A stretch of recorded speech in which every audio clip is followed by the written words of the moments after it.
Yo, what's up, Victorious?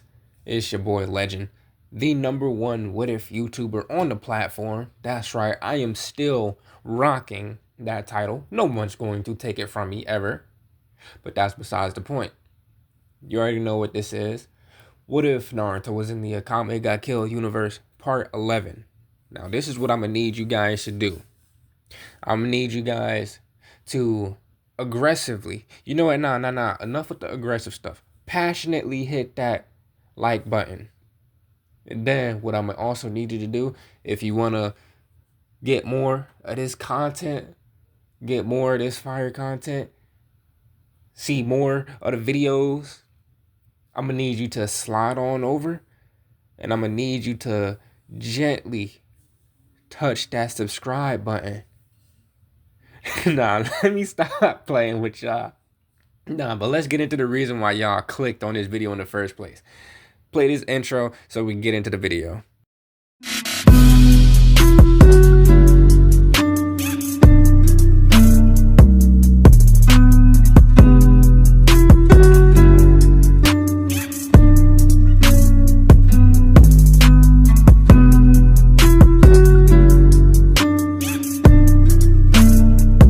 Returning to the capital, the streets were already coated in a layer of frost from the early winter winds. But what happened next was not nature.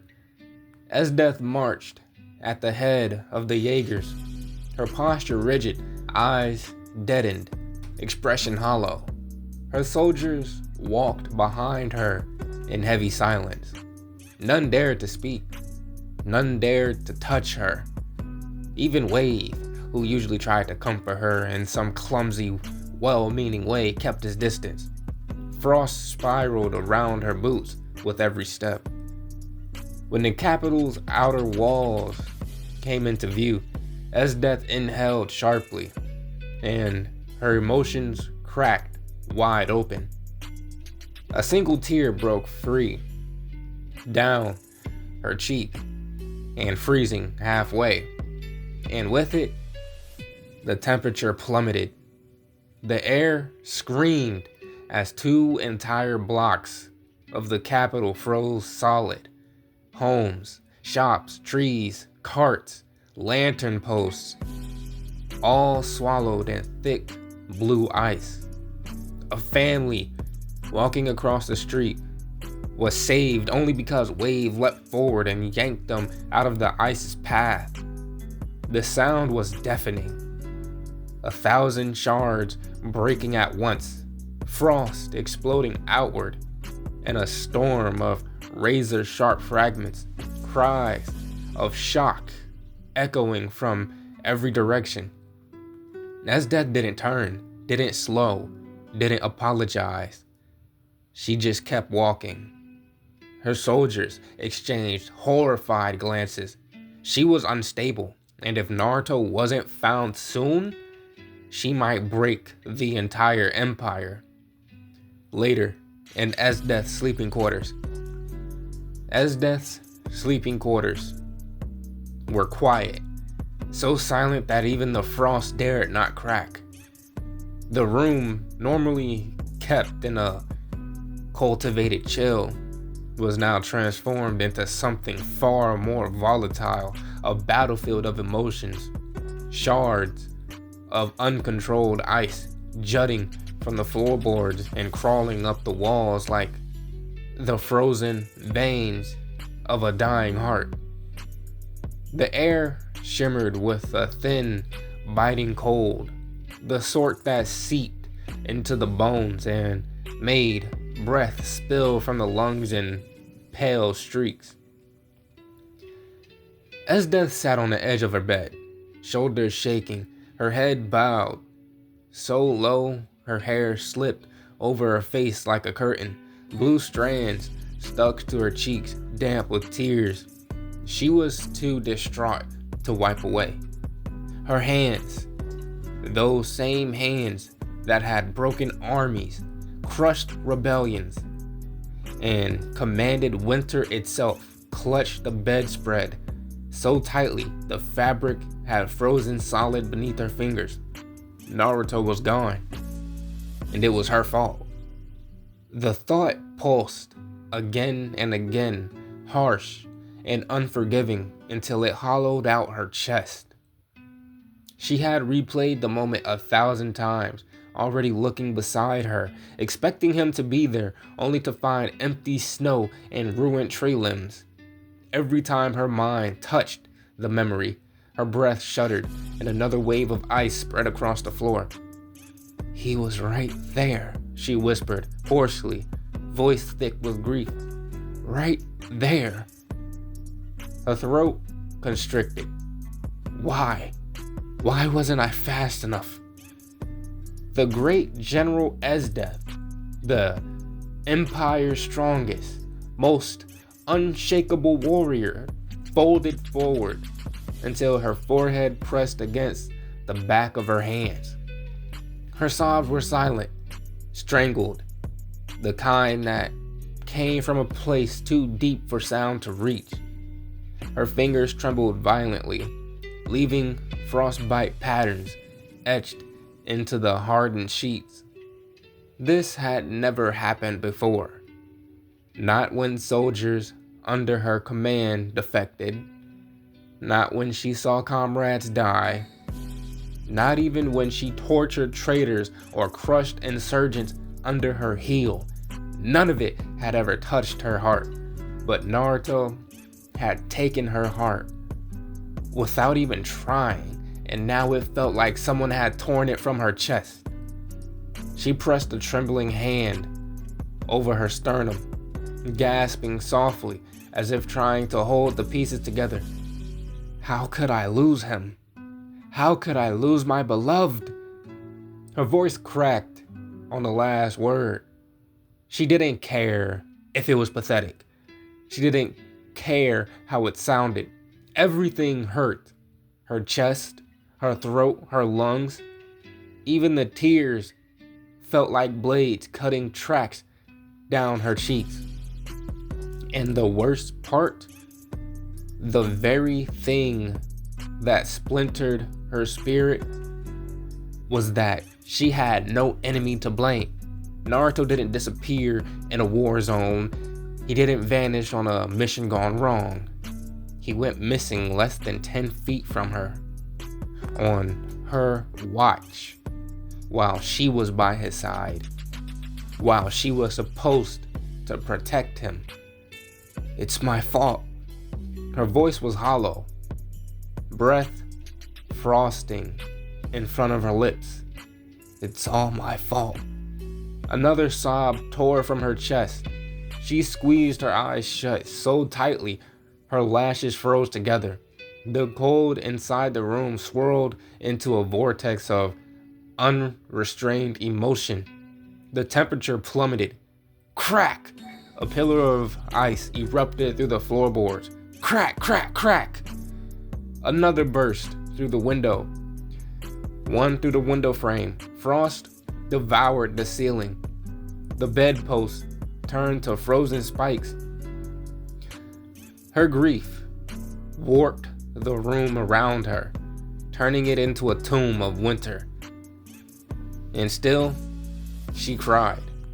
Meanwhile, at the night raid headquarters, Najenda's metal arm clicked as she rubbed her temples, frustration twisting her features. She sat at the head of the central table while the other members trickled in, tension thick enough to choke on. The room felt especially empty. Bulat's absent, a fresh wound. Naruto's absence, a complicated one. Najenda exhaled slowly. She had always prided herself on staying calm under pressure, on making hard decisions with a level mind. But today, she was irritated, deeply irritated. Too much was spiraling beyond her control. Bulat, one of her best, was dead. The Empire's strongest general was emotionally unhinged, and now Naruto, one of Night Raid's most useful operatives, had fallen in love with the enemy. She looked around the room with a cynical eye. already knowing this meeting would be messy. "Let's get this over with," she muttered. She had already interviewed some of them earlier that morning. Akame. He should stay. He said he'd kill Esdeath if she threatened us. I trust his word. Tatsumi. He saved me twice. I trust him. Sayo. He should stay. He's not a traitor. 3 votes to keep him. But the others? Najenda gaze landed on Leone. Her expression was stormy, jaw clenched, nails biting into her own palms. Leone, Najenda said, "We need your opinion." Leone's amber eyes flicked up, grief and anger battling behind them. She crossed her arms tightly over her chest. "I think he needs to go," she muttered bitterly. "Naruto falling in love with Esdeath is hurting us. It's hurting the team." Her voice cracked slightly, betraying the storm raging inside her. Mine scoffed loudly. The pink-haired sniper leaned forward with all the sharpness of a blade.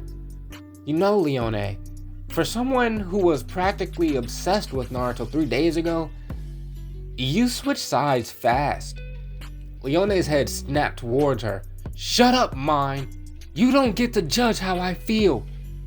"Oh, but I do get to give my opinion," Mine retorted, rolling her eyes. "And I think you're being stupid. You're letting your feelings do all the thinking. You were crying for an hour before the meeting even started." Leone's face flushed with humiliation and rage. Najenda was about to intervene when, poof! The doors slammed open hard enough to rattle the walls. Every head whipped toward the entrance. Naruto stood there, expression cold, eyes empty, shoulders stiff with betrayal. The room froze. He scanned their faces, gazes lingering on those who couldn't meet his eyes. Finally, he asked, voice low, "Anyone going to tell me what's happening?" He already knew. He just wanted to see if they'd admit it. Najenda looked away first. Then Leone. Akame rose from her seat, meeting Naruto's eyes without flinching. "This is a meeting to discuss kicking you out," she said plainly. "Me, Tatsumi, and Sayo voted for you to stay. Leone voted to remove you, and the boss agrees with her." A blade of silence cut through the room. Naruto inhaled deeply, chest rising, jaw tightening. "Well," he said quietly, "I can't say I'm surprised, but I am disappointed." He stepped forward slowly, voice trembling, not with fear, but with hurt, boiling beneath a thin layer of control.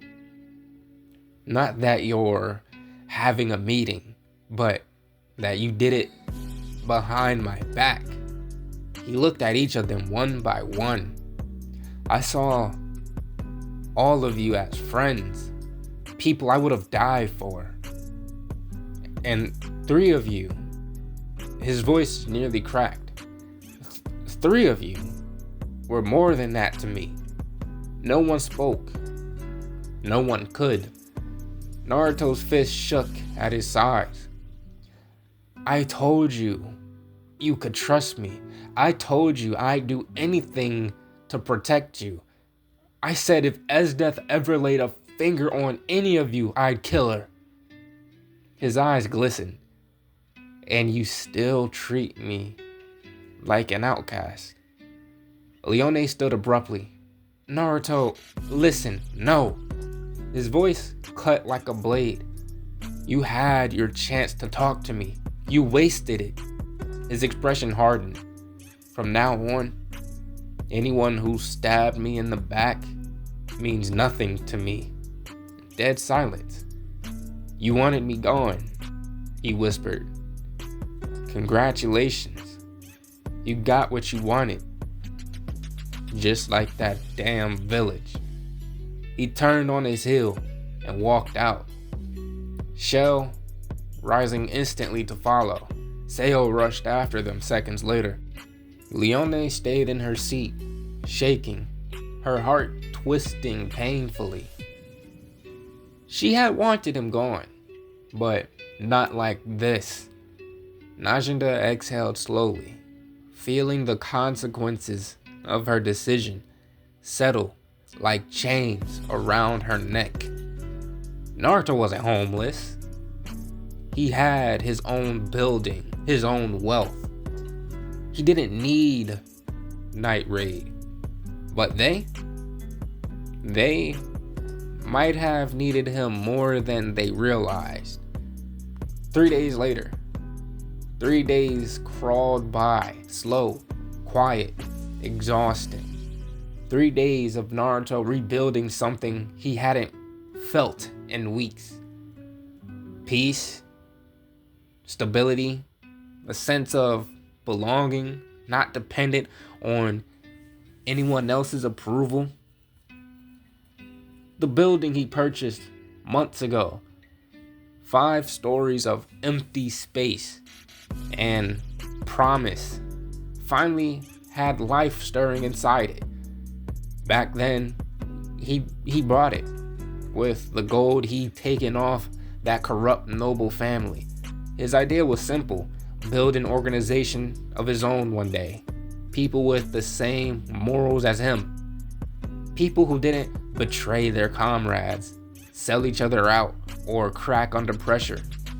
But joining Night Raid put all of that on pause until they kicked him out. Now, the plan was alive again. Naruto stood on the first floor, hands on his hips, observing the wide open space that still smelled like dust, dry plaster, and old wood. Sunlight poured through the large windows, illuminating everything in the warm amber glow. The reinforced beams in the ceiling, freshly installed by craftsmen he paid generously, were still a darker color than the rest of the structure, indicating newness. Upstairs, he could faintly hear footsteps. Sheele and Sayo exploring rooms they would soon call home. Naruto inhaled steadily, slow, focused. This place was becoming a fortress, not on the outside, but within. A front, a mask, a refuge. He had plans for every level. First and second floors, the shop, or rather, the cover for what he actually wanted to build. Third and fourth floors, living spaces, warm, safe, home. Fifth floor, a secret supply stock, food, water, medical supplies, weapons, tools, scroll materials, everything. He was rebuilding his own world. Sayo and Sheele came down the stairs, boots clapping on the wooden steps. Sheele smiled softly, her glasses reflecting the morning light. Sayo rubbed her arm awkwardly, her usual confidence subdued since everything with Night Raid had blown apart. Naruto opened his mouth to ask their opinion, then shut it. Sheele struggled with complicated questions. He didn't want to confuse her, so he turned to Sayo instead. What should we even sell? Naruto asked, scratching the back of his head. Sayo's eyes flicked up to him, then darted away, a faint blush coloring her cheeks. She wasn't ready to look him in the eyes for too long, not when she liked him, not when she knew he liked her and Sheele, and yet was in love with Esdeath. It was a mess of emotions she didn't know how to untangle, so she focused on the question. Well, she muttered, brushing a strand of hair behind her ear. Maybe you can sell, like, fighting classes or something? This place is corrupt. People need self-defense.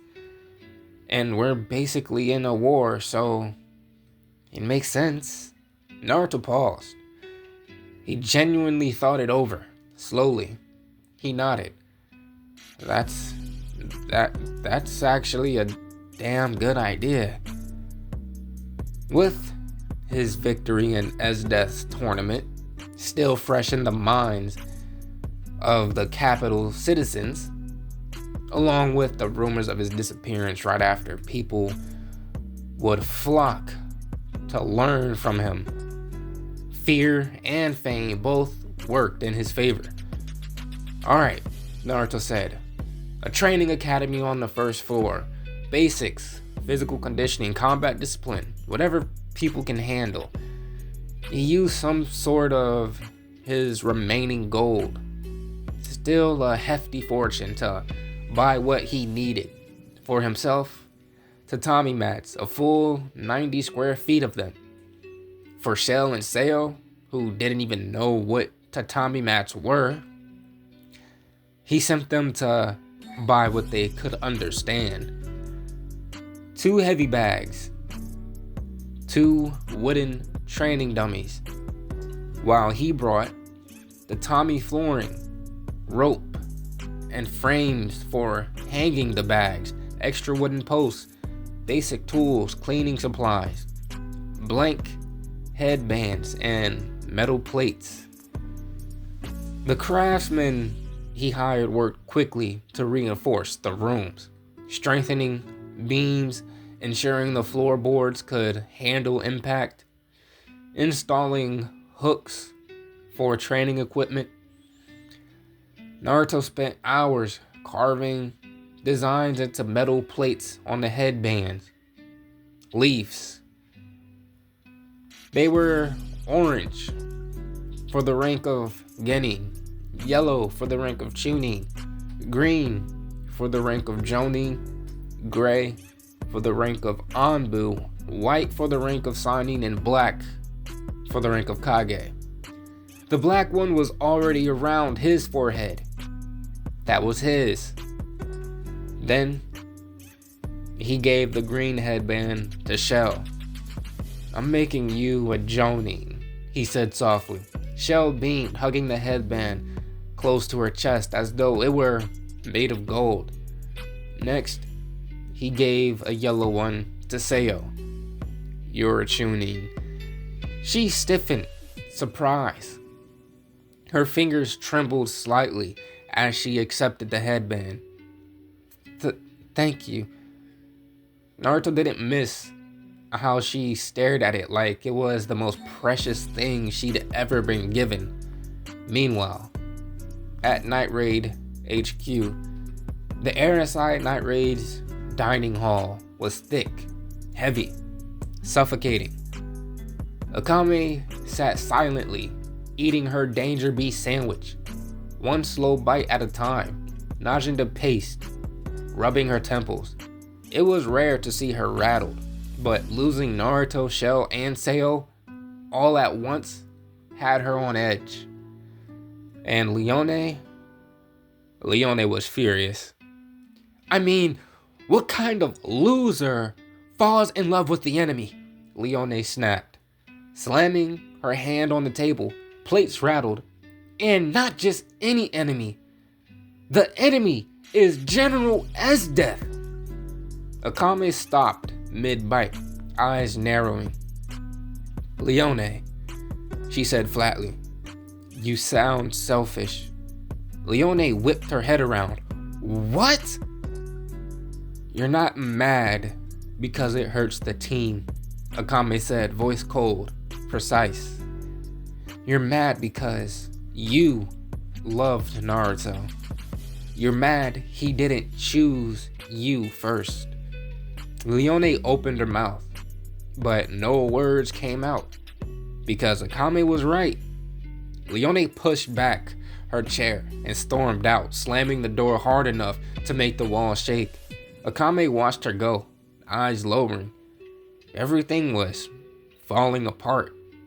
And it was only the beginning.